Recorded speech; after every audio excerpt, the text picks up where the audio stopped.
ग्वालियर प्रवास के दौरान केंद्रीय नागरिक उड्डयन मंत्री ज्योतिरादित्य सिंधिया आगजनी से पीड़ित किसानों से मिलने पहुंचे। चिनौर के भदेश्वर गांव में पीड़ित किसानों से मिलकर सिंधिया ने फसल के नुकसान के बारे में मौका मुआयना करते हुए जानकारी ली। वहीं उन्होंने किसानों को सरकार से उचित मुआवजा दिलाने का भरोसा दिया। आगजनी को लेकर ज्योतिरादित्य सिंधिया ने कहा है कि आग से सर्वनाश हुआ है, हजारों एकड़ की जमीन जलकर राख हो गई। इस हादसे से किसानों को बहुत नुकसान हुआ है, इसलिए मैंने प्रशासन को निर्देश दिए हैं कि जल्द से जल्द सर्वे का कार्य शुरू हो और किसानों को पूरा मुआवजा दिया जाए। आपको बता दें कि अग्निकांड में करीब 1500 बीघा खेत में गेहूं की खड़ी फसल बर्बाद हो गई है। वहीं सिंधिया ने अटल प्रोग्रेस वे को लेकर कहा है कि इसका कार्य भी शीघ्र ही शुरू होगा। इसके साथ ही वेस्टर्न बाईपास, स्वर्ण रेखा रोड, एयरपोर्ट और रेलवे का भी काम शुरू होगा। अगले 1.5 से 2 साल में ग्वालियर की रूपरेखा को हम बदल कर रहेंगे।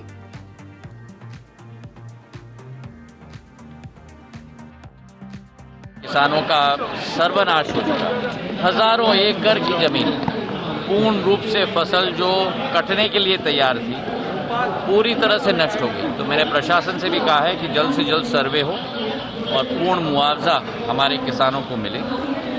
और इसी के साथ साथ लाहौटी जी का आज श्रद्धांजलि सभा भी थी पूर्व देश के न्यायाधीश, मुख्य न्यायाधीश का, उसमें भी शिरकत की। और फिर 84 हनुमान मंदिर में भी एक भगवत कथा चल रही थी, उसमें भी जाके प्रणाम हम लोग ने किया। अटल प्रोग्रेस वे का कार्य भी शीघ्र शुरू होगा, उसी के साथ वेस्टर्न बाईपास का भी, उसी के साथ स्वर्ण रेखा रोड का भी, एयरपोर्ट का भी और रेलवे स्टेशन का भी। अगले 1.5-2 सालों में ग्वालियर की रूपरेखा ही हम लोग बदल के रखेंगे, ये विश्वास मैं आपको दिलाता हूँ।